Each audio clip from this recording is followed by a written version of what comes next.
Aloha and welcome to Island Connections. I'm Ibrahim Aoude. Hip hop in education, our topic for today's program. And with us we have Professor Rod Labrador from the Department of Ethnic Studies and Ruben Campos. He's a graduate Ph.D. candidate in anthropology and a graduate assistant at Ethnic Studies and Brian Chung, assistant professor at the Department of Ethnic Studies. And their commitment is, of course, to education. And that's why they are laughing, because they make education a lot of fun. I know that. Humorous. So, what we're gonna do today is like ask each person about their particular, educational philosophy, and then how this relates to their research and how they use hip hop, and not only hip hop but social media in doing their research and educating the students. So it's an ongoing research that would benefit also, or that benefits education as well, and how a number of students have been attracted to the Department of Ethnic Studies because of the innovative ways that you folks have been doing in education of ethnic studies and so forth. So we start with Rod, also because Rod is also the undergraduate advisor, and he has a lot of connections and contacts with our students. So Rod, could you tell us something about what you do and how you got into doing this kind of media, those kinds of media in terms of education? Actually, I'm going to defer real quickly to Brian here because he has prepared notes. Prepared notes, my goodness. All right. Yeah, it's Okay. a very serious occasion. Yeah.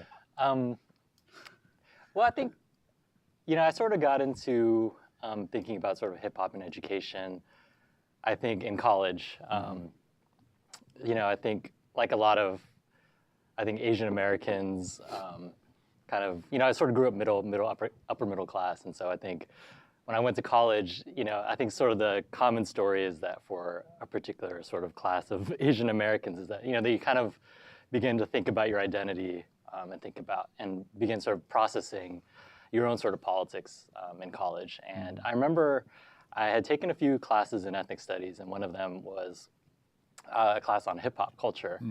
And at that particular time, I was just really interested in just learning about the history, the politics that artists were really engaging with in it through hip hop culture. And we came across 3 different readings by Asian American journalists, and also they were also graduate students at the time, and their names are Oliver Wang, Hua Su, and Jeff Chang. And their work was really interesting to me because they were looking at hip hop, but trying to sort of understand how Asian Americans related to Black cultural politics, but Black politics in general, at least. And they were writing about the context of the 90s. And so I think for me, it was really important for me to kind of begin to think about what was my own sort of accountability, not just to my own interest in hip hop culture, but also what's my relationship to Blackness culturally and politically, and what's my relationship to anti-Blackness in the United States. And so from that sort of moment on, I think it really sort of opened up my eyes to thinking about what are Asian American communities' sort of investments and commitments, not only to hip hop culture and growing it as a culture, but also within the broader context of U.S. politics in the United States and how they support and their investments in supporting Black political struggles. And so, Yeah, and also thinking about how the community or communities relate to the state, and how the state relates to communities, not only through police and all of that, but in terms of programs, social programs, and all of that. Could you say a little bit about that in terms of?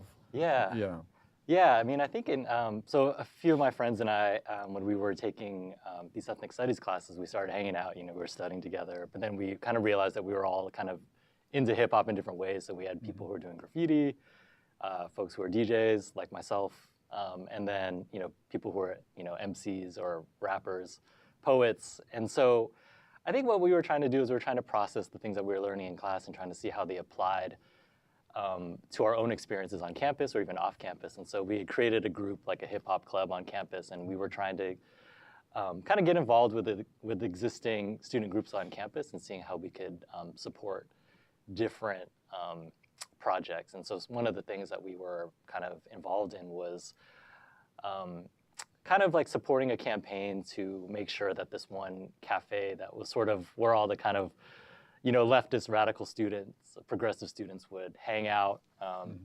The campus was trying to kind of transform that space into, I think, a more kind of for-profit cafe. But one of the things that we did was we tried to support the student organizations that were trying to like maintain that space as a student organization space.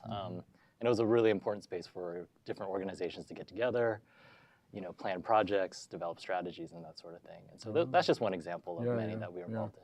Yeah, we'll talk more about that because I have like questions about culture or cultures of hip hop and whatever. That's one thing. Ruben, like in terms of your research, like you basically finished doing your dissertation, right? Yeah. I know. That was be such an aggressive interview. It's there. Done, right? Yeah. Could you tell us about that and also your relationship to students, undergraduates in ethnic studies, and also maybe in anthropology and other places? Okay. Well,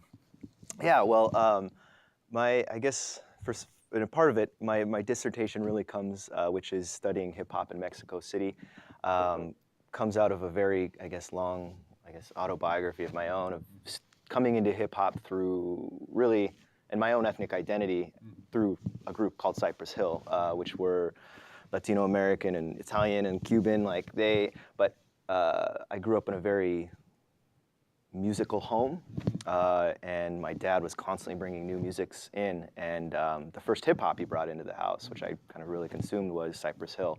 And so for me, hip hop became this way in which I could relate to other places, other people, and my own father's kind of generational touch of music, right? The way they were sampling, the way they were dropping in and out of Spanish and English, and that just stuck with me until I really got to grad school and decided that I knew this music was something that's important, and I knew it was tied to a much larger linguistic practice and a cultural practice that made sense to me.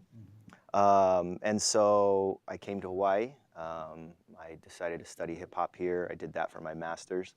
And then the call, I guess, of my youth, or I don't know what, I guess being around ethnic studies professors, asking kind of me to constantly look inward towards my family's history, towards where I came from, all these other kinds of things, gave me, I guess, the courage to go to Mexico and study in Mexico City, where I lived for a year and some months, and now I'm trying to make sense of that experience, being deeply invested in a hip-hop scene, learning about the people there, learning about myself, learning about how music, how important it still is, hip-hop as this kind of cultural entity, as more than just music. So as I've come back and started thinking about hip-hop, trying to move beyond just my own personal experiences, but trying to think about the culture and put it into practice and teaching others, I think the importance of hip-hop is really the way in which it allows anybody to take something from themselves and kind of learn from it and learn from others. So hip-hop, as I move forward and become hopefully an educator, professor, wherever I may end up, is mostly using hip-hop as a site of learning, as a source of learning, as a way to allow individuals to enter into, I guess, the academic sphere, the learning sphere, through something that's comfortable, that's relevant, that's that's open to detours and shifts and changes and strange ideas and. Giving me vertigo. So, Rod, your own experiences, because I know like you have a book, Empire of Funk, Hip Hop and Representation in Filipino America, and it's an edited one with a number of people. So you might want to tell us about this first as a segue into what you might be doing in the classroom and also with students outside of the classroom. This was a project that I did with Mark Villegas, who's a professor now, and DJ Cuttin Candy, who's also practitioner and scholar in her own right. And this was a project that we were doing basically to document the experiences and contributions of Filipino Americans in hip hop, and wanting to kind of look at the different elements that they've participated in, and be really to kind of highlight the work that our community has done in hip hop. And so after listening to these two, I'm a little bit older than them, and so their entry into hip hop, I think, comes at a different time and in a different way that I enter hip hop. As someone who was coming of age in the 1980s, when hip hop wasn't really mainstream, when people thought that rap music was going to be a fad and people would stop breaking, and that all of these things were something that was just going to disappear, and that we weren't necessarily seeing these things as in the mainstream. We weren't seeing it on TV or movies besides, I didn't get a chance to have hip hop in my classes when I went off to college, right? Those things weren't necessarily available yet. And so one of the things that I tried to do in my classes was really, is try to provide the kinds of access to information and research that I didn't have when I went off to school. And I want to be able to kind of use this as a way, both, I think as Ruben and Brian were talking about, using hip hop as a springboard to think about other things like cultural politics, cultural production, looking at issues of authenticity and intersectionality. But I also want to use hip hop as an object of study in its own right, right? Not just as using hip hop as an instrument for raising awareness, political and cultural awareness, but looking at it as this is a legitimate object of study, that the hip hop should be something that we can study if we're looking at issues around, the presentation of self, or looking at issues of biography, right? And looking at the ways that rappers or the ways that artists or DJs kind of perform themselves, perform ideas, express themselves through these different elements and through these different kinds of practices, looking at that as a legitimate form of study. Yeah. So. I have a lot of ideas, questions that we could talk about, but just to make clear to the viewers, when you say like intersectionality, for instance, well, what do we mean by that? Right. As an example. So as an example, if you're looking at the Empire of Funk book, so we're on the one hand, we're looking at issues of like identity and looking at ethnic identity. But ethnic identity, how does it connect with issues around politics, issues around globalization, with capitalism? How does it connect with LGBTQI issues, right? Looking at all of these different things, so that even if we're looking at the work of Filipinx Americans, then we're not just looking at them from a kind of racial and ethnic framework, but looking at how do they intersect with issues around class and culture and gender and sexuality.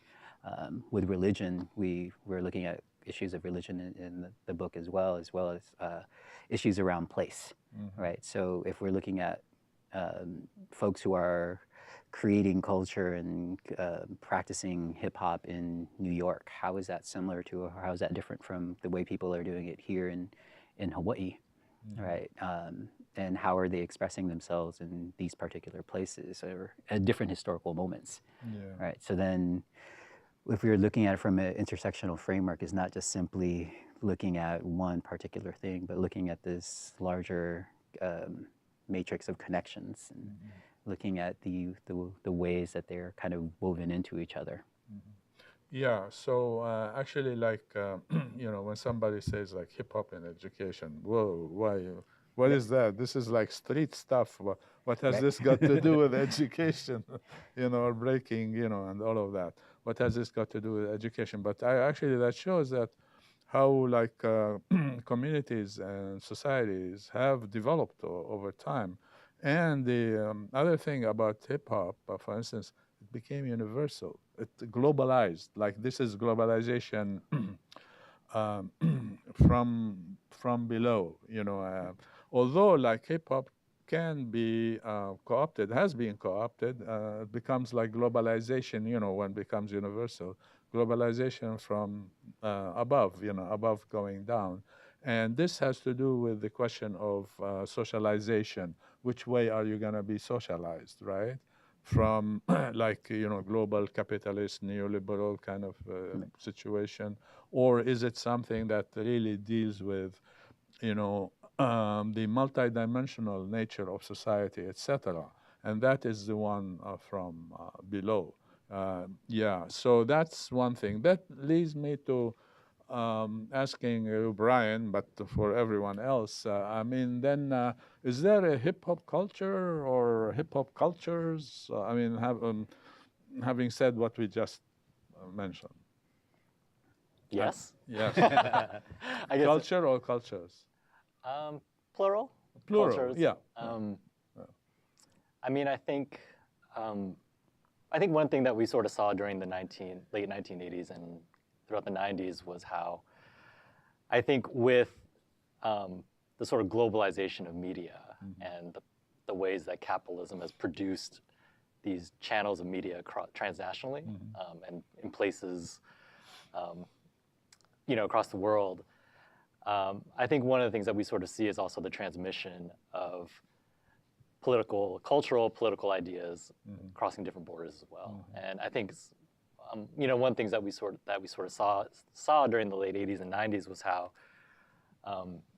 these kinds of the imagery of sort of like Black radical politics by certain artists in the United States, how that really kind of circulated across the globe and was sort of appropriated and sort of taken on by different folks across the world, and the ways that was sort of transformed for different sort of political practices and cultural practices, New Zealand, Asia, Africa, Latin America, so on and so forth.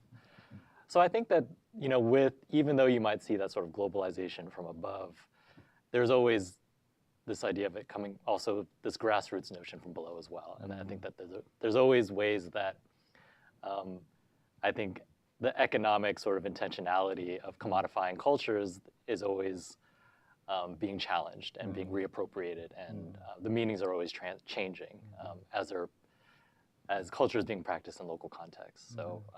So yeah, I think there's a multiplicity of hip hop cultures, and they're all kind of producing different politics and ideas. Yeah, because I think that's one of the things that we're talking about. So that, if you look at Ruben's work in Mexico, it's different than, say, the work that I've been doing in Seattle, or even the work that you were doing here in Hawaii, right? So then it's looking at it from these different perspectives, different lenses, but then looking at it as both multiple and also kind of hybrid. Yeah.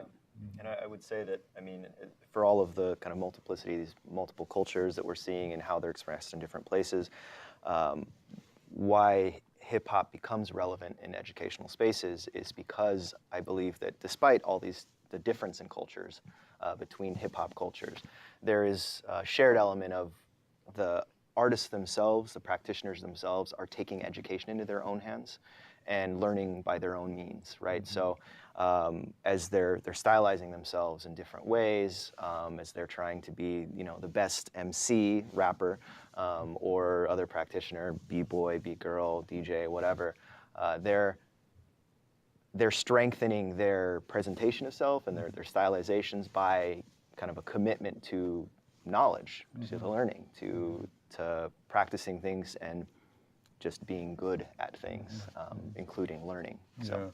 Yeah. So it seems to me like from the discussion, one could begin to think about different levels of studying hip hop. One is not even studying it, but using it as a tool to get into all kinds of areas. Globalization, culture, identity, the rest of it, political economy of Hawaii, of whatever, poverty, houselessness, homelessness, and all of that. So that's one level. The other level, which you also talked about, you also, deals with the question of hip-hop as a field of study, and as a field of study, it deals with all kinds of things that communities and individuals in communities, etc., deal with, whatever it is, houselessness, so these are the connections between the levels as well. But there's also the level, another level is talking about, what you just mentioned, and it's beyond that, how the performers, if we might call them this way, begin to self-educate, one, better understand what's going on in their communities, etc., get politicized in multiple ways, but also, by doing whatever they're doing, these practices, they are educating the others, So now, or we educators, bringing hip-hop into the classroom, you see, we are the connection, so to speak. Or if you bring a guest speaker, hip-hop, performer, then that is something good for the students to look at through a medium they understand, they know, they like, because, it's universal, global, etc. So could you say something about how that is or manifests itself in your classes and your research, and when you deal with students, because I'm going to later on ask about student associations, etc., and your role in it and all of that. Yeah. Okay, well. Passing the buck. Well, I think, because part of it too, though, is just part of your earlier question about the multiple hip hop cultures. There's multiple kinds of artists. Some on this spectrum of how political are they, right? To are they maintaining just the kind of the status quo, maintaining a kind of capitalist ideology, and if we're thinking about the MCs, the rappers, are they more challenging ideas, challenging the power structure? And I think for me, I'm drawn more to those in part because of what I teach and the department I'm in ethnic studies. And I think it is important to kind of highlight those, especially given now where we're at in terms of mainstream rap, where what we see is, people always are complaining about what they see in mainstream rap, but it's, I think, reflective of a larger kind of culture, and people are drawn to it because it reflects their own beliefs, but also kind of a reflection of corporate America. But the stuff that I like to teach and the stuff that I bring into my classes, especially for my Filipino-based courses, I look at and use a bunch of the Filipino-American rappers who are, I guess, a little bit more politicized, and trying to give students an opportunity to see folks who are doing hip-hop in a particular way that allows them to be very political, right? And really try to get them to think beyond just the status quo. But I've used artists like Bamboo and Geo and Blue Scholars, Rocky Rivera, Ruby Ibarra was here recently, Kiwi and Nomi, and anybody else? And Hopi. Yeah, a bunch of them. Yeah, a bunch of them. A bunch of, yeah. Yeah, but that are political. Right. Yeah. But more I've used, political. what I've done in my classes is I've used their lyrics, used their videos, get students to kind of think about what does it mean to be Filipina, Filipino, Filipinx? What are these kinds of things? But then also try to encourage them to become involved in the community. So I've used works like Son of Ran's work, where he's talking about the struggles of World War II, Filipino World War II veterans, right? But using that as a kind of springboard to talk about the struggles of the justice for Filipino American veterans, which then the students in my classes became very involved in trying to pass bills for equity and for the justice for these Filipino American veterans, so that I'm using it in the classrooms both to talk about history, to talk about politics, to talk about culture, but also using it as a way to get students involved in local struggles and national, international struggles. So. You mentioned the term Filipinx. Could you say something about that? Yeah, so part of that is, and for any of the students who've taken classes with me, one of the things that I try to get students to do is to think about gender in non-binary ways and gender and sexuality. And so with the X, the students often are like, you know, what do you mean by that? Whether we're talking the Filipinx, the Latinx, but really trying to get at the spectrum of how we understand gender and trying to complicate our understanding and trying to be more inclusive in the ways that we understand how we understand gender and sexuality. To promote, views that are not discriminatory in society, etc., and to expose discrimination in society. I mean, that is an important thing. Brian, could you say something about what you're doing before we go to Ruben and talk with him about not only his own research, tell us more about it, but his relationship to students, undergrads, and all of that, and what they have been doing. Yeah, I think in a lot of similar ways to, I think what Rod had sort of shared just a minute ago. I think one of the things that, ways that I try to use hip hop in the classroom is, you know, how do we sort of think about the musical experiences of Asian Americans as sort of an archive to sort of understand how Asian Americans have thought about their identities, how they've built communities, these kinds of archives of resistance to power. And, you know, I've definitely used Rod's book, Rod and Mark Viegas' book in the classroom. Cotton candy? Yeah, and Cotton Candy, sorry. Get it today. Is how much is it? Yeah, let me.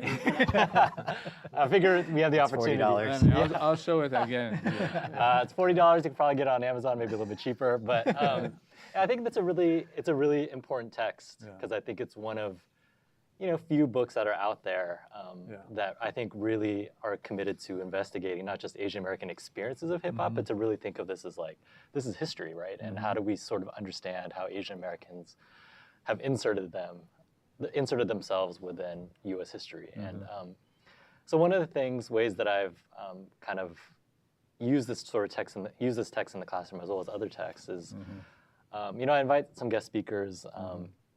One of them being one of my friends from Northern California, DJ Mark Maiden. Shout out to you. I know we're not supposed to look at the camera, but Rocket City DJs.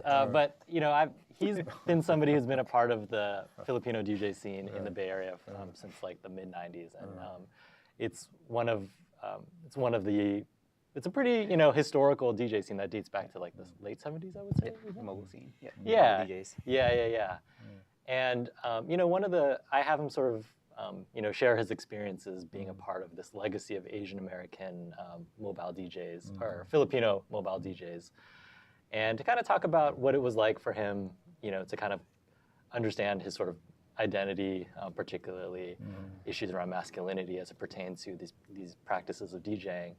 But more recently, he's kind of been DJing in San Francisco and Oakland a lot lately, and one of the issues that his experiences have sort of raised is kind of issues about gentrification and urban development. And so, I think it's an opportunity to think about how Asian Americans, how their musical practices are actually related and both kind of converging with these larger urban policies that are happening across the United States. And so how has his experiences DJing and the places that he DJs and the kind of people that he's coming encounter with, how that's really related to how he understands gentrification happening in real time and how the city is changing, how racism and segregation is really happening in the places that he is a part of. So that's So that's another example of intersectionality. Right, yeah, exactly. So why don't we show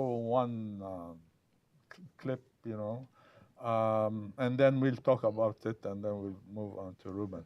Why don't you? Okay, so do you want to hit it? You want to talk about this real quick? No, this is. Oh, Okay. So this is a project that we were doing. Ruben was part of this, is part of this project. So we do this thing called Pau Hana Sessions, where we partner with local businesses and local artists to kind of highlight both the business and the artists, and to a certain degree are creating an archive of Hawaii hip hop, but also just listening to good music. But part of it is really for us to kind of go into the community, see the awesome artists that are out there, and then also the folks who are involved in kind of cultural production, hip hop cultural production. So this one in particular is a partnership with Aloha Hype and Light Sleepers, and the artists are Castle Park. Castle Park. It's Castle Park. Omega 6.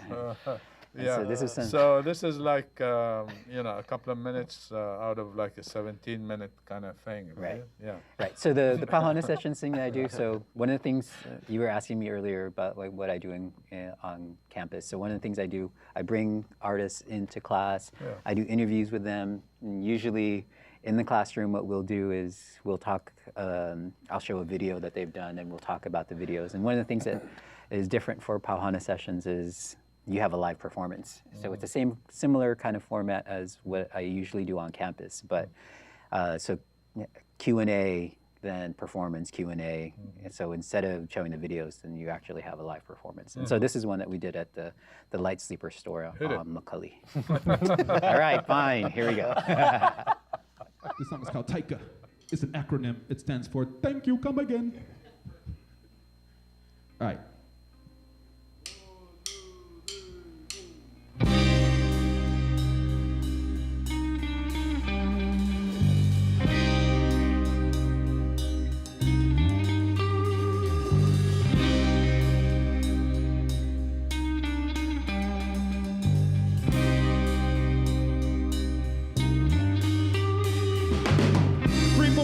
Lifetime, or better yet, free Wi-Fi. And oh yeah, free Willie, Nelson and Walker, World E. Jimmy, Henson and Hoffa, 50 City, Silk the Shaka, Black Japanther, Phantom of the Hopper. That's right, I rock half a mask in my habitat / tabernacle.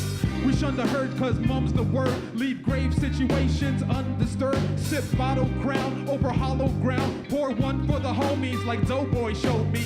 Don't front, I got you open like Sony. X marks the Malcolm in the middle, not Moni. I'm known more in Hawaiian folklore as the legend of six.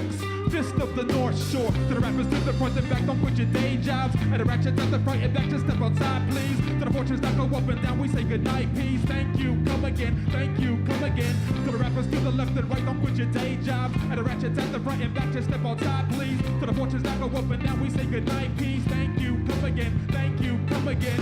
Pearl Harbor, oyster farmer. I rock the bellows and puka shell toes.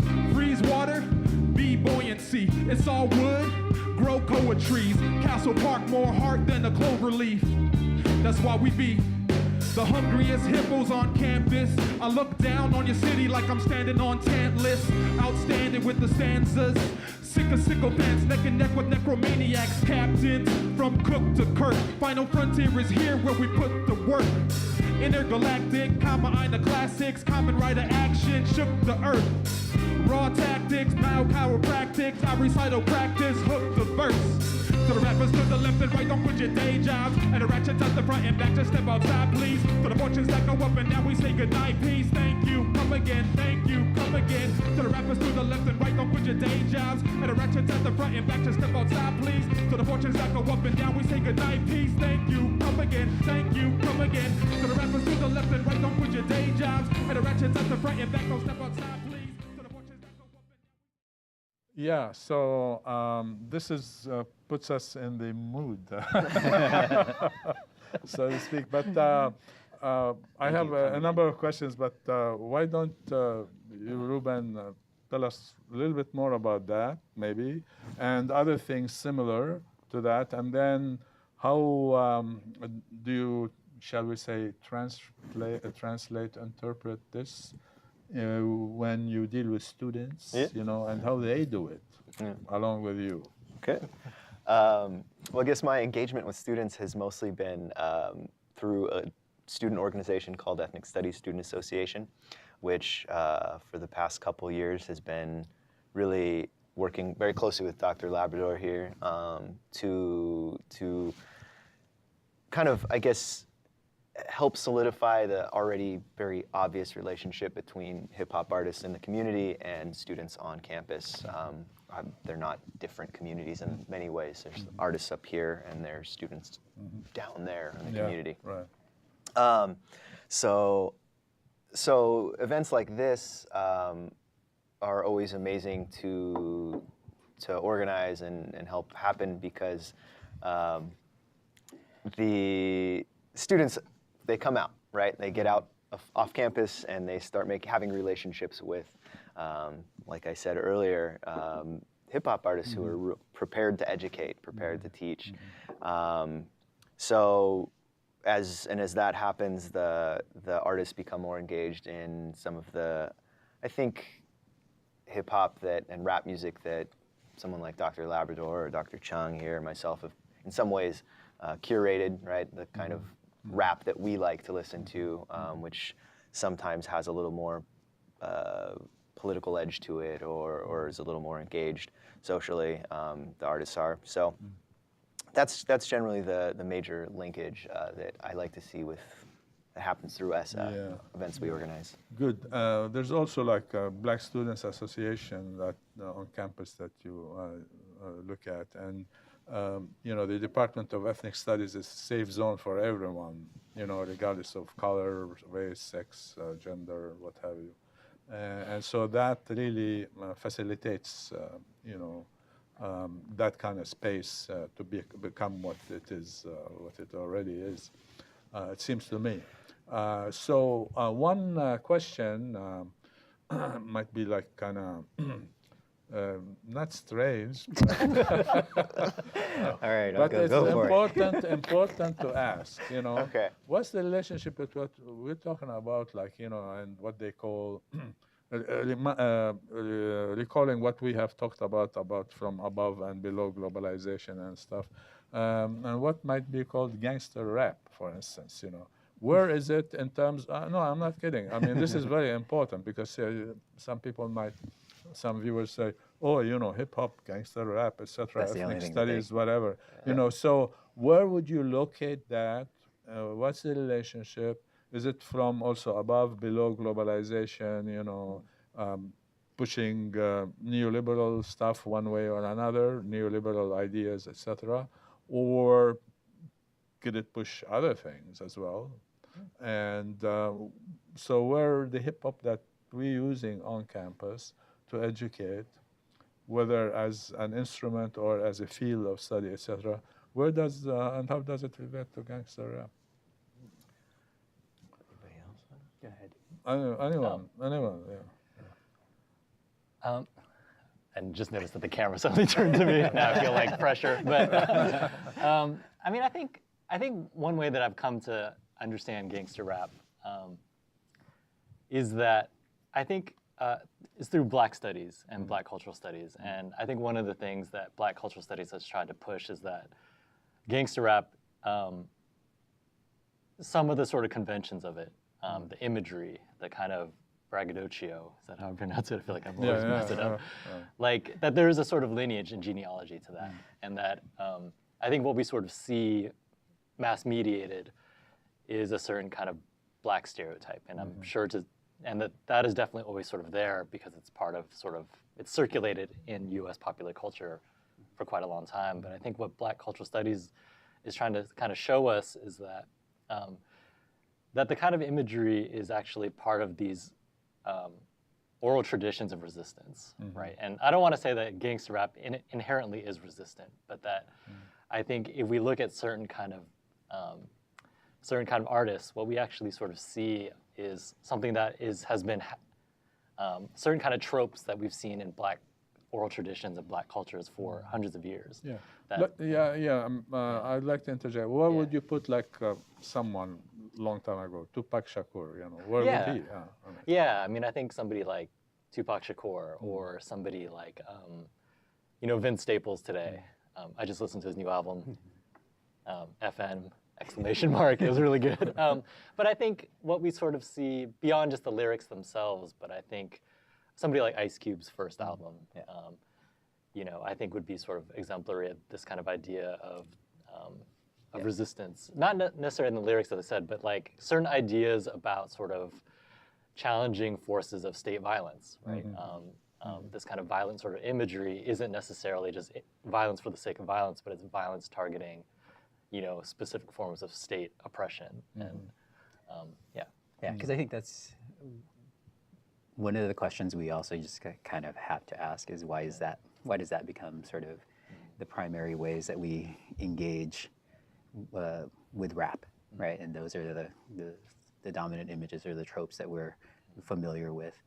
Because at the same time, so if you're thinking like NWA or, at the same time that NWA is happening and the kind of gangster rap from the West Coast and LA in particular is happening, at the same time you have the emergence of like The Good Life, right? The folks there where it's a question of why then is it that the images of NWA and coming from Compton, but then the folks from The Good Life are also coming from Compton and Crenshaw, right? And why is it that that's the image that takes, or that's the image that becomes, I guess, corporatized, right? And not the kind of diversity that we are actually seeing in Los Angeles in the late 80s, early 90s in terms of the kinds of hip hop that's being produced, right? It's the question I would ask folks is then, why does that dominate, right? And then as Brian was saying, I think it's definitely, there's questions about resistance, questions against, or questions about how these things are responding to state violence, right? So that something like F the Police is very much about police brutality, but yet, the ways that it gets consumed and the kinds of images that are circulated maybe isn't that kind of intention. Yeah, because I'm thinking like through like this hip hop rap, what have you, and we talked about it, but I just want to detail a little bit more regarding certain concepts, social concepts, social, or ideas in society, or some kind of analysis about the political economy, etc., and how that might relate to state oppression, state repression, state violence, etc., in multiple ways, not only like police or whatever, but in multiple ways. So you can use that then to explain really what's happening, in terms of society, etc. And this is really critical here. So if the student is like there's a tune to this kind of genre, then why not use it to make sure that the student understand certain things, and then you can take them to the other level that, hey, this is a field on its own. You can like look at it and look at society through that lens, you know. Yeah. So that's important. Tell me a bit more about your dissertation. I mean, your research.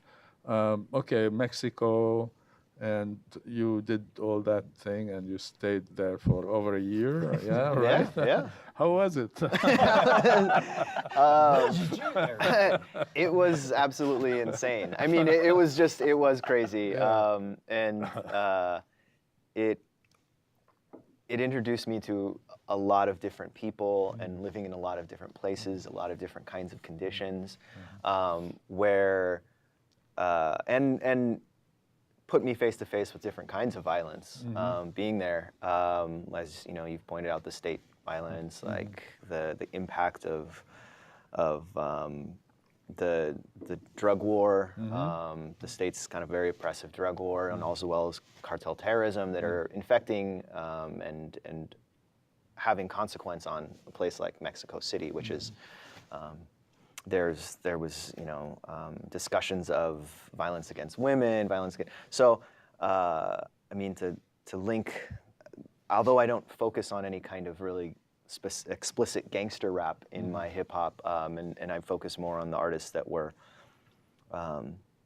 using tropes of violence in their art, I guess, as a way to empower their voice, as other kinds of ways to think about revolution, all these other kinds of things.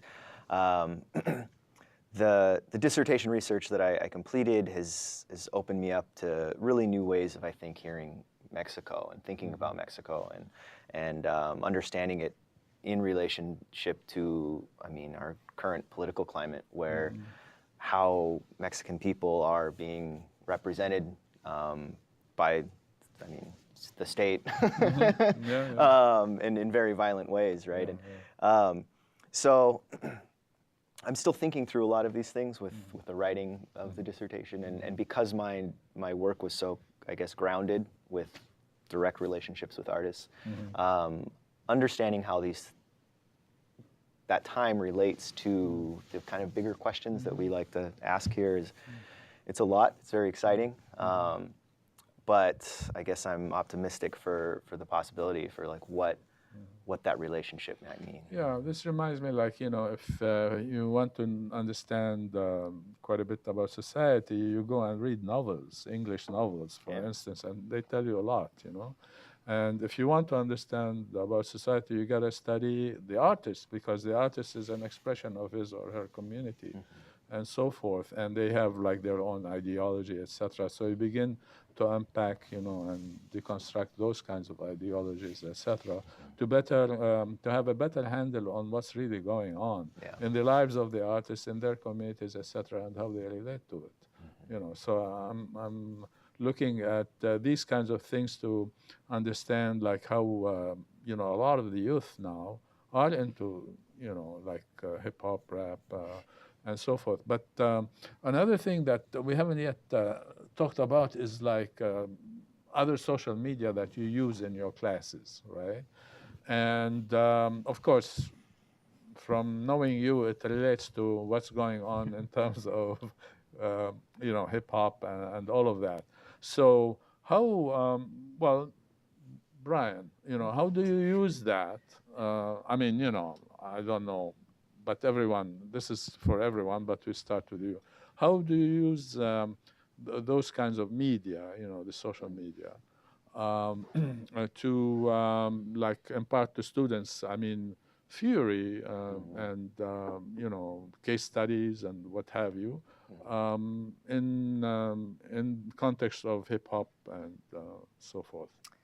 Yeah, I think in one of my classes, ES 213, race, class, gender, and popular culture, in some cases I focus the class around music and popular music and how it relates to different sort of categories of race, class, gender, so and so.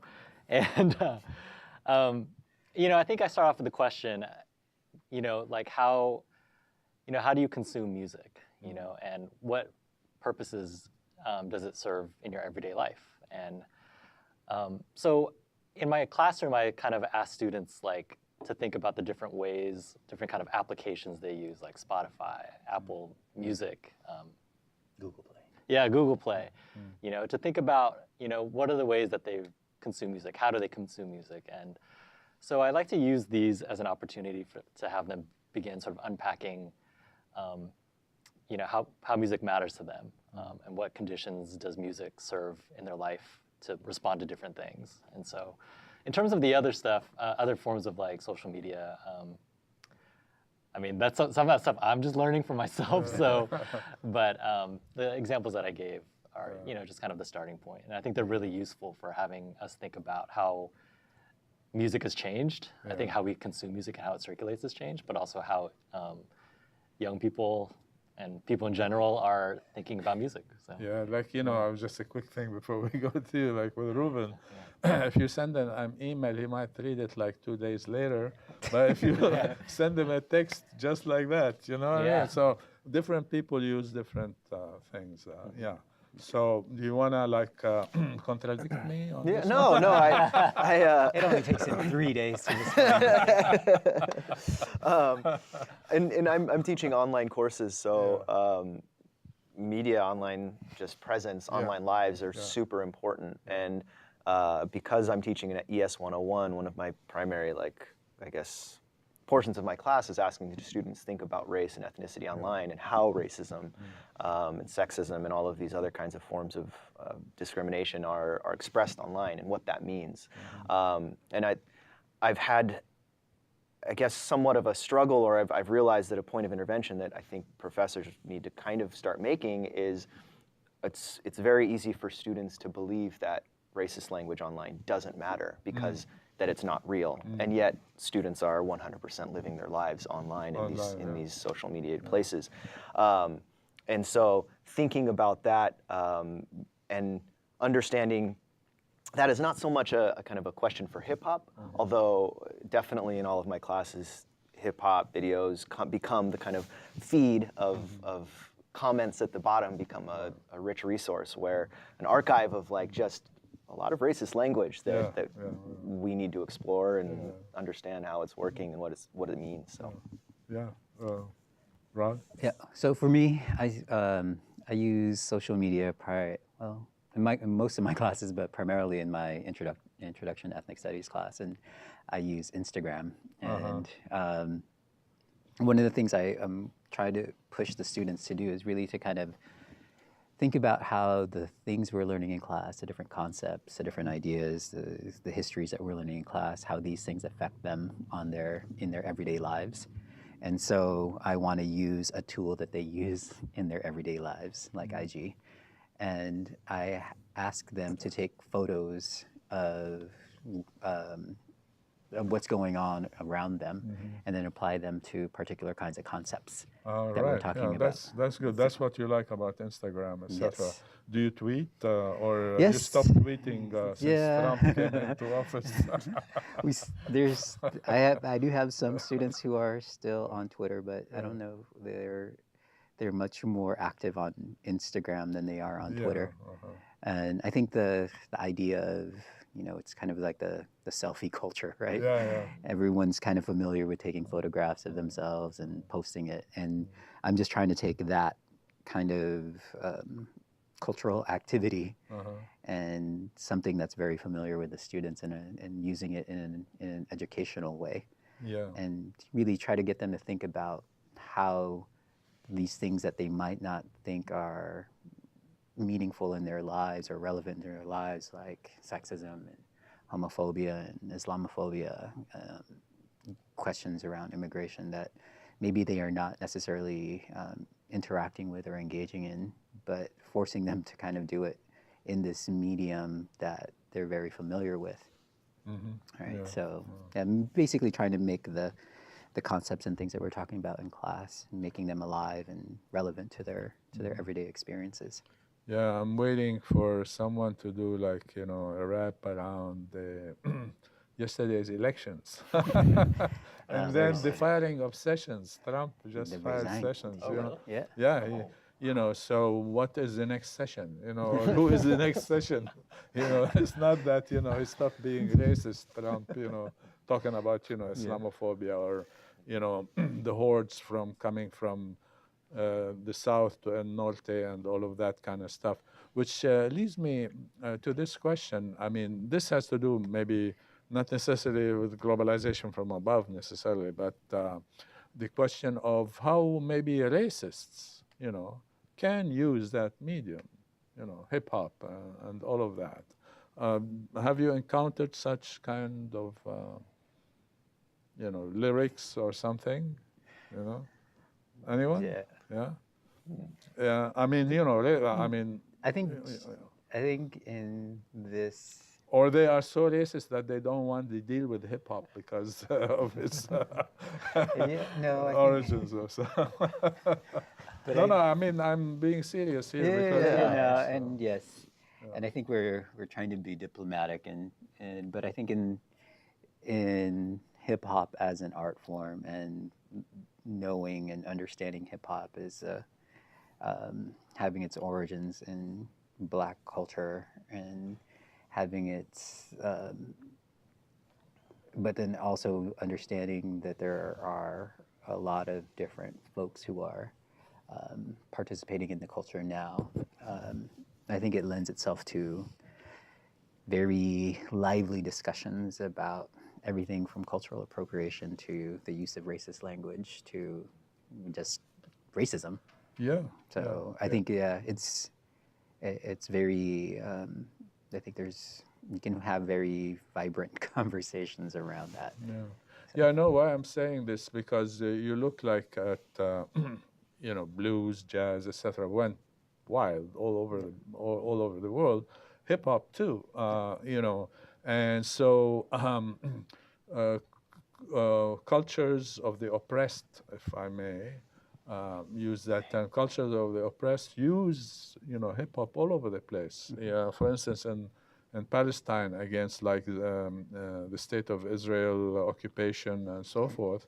I mean, there's a lot of resistance through hip hop, to popularize the question of boycott, divestment, sanctions against racist Israel.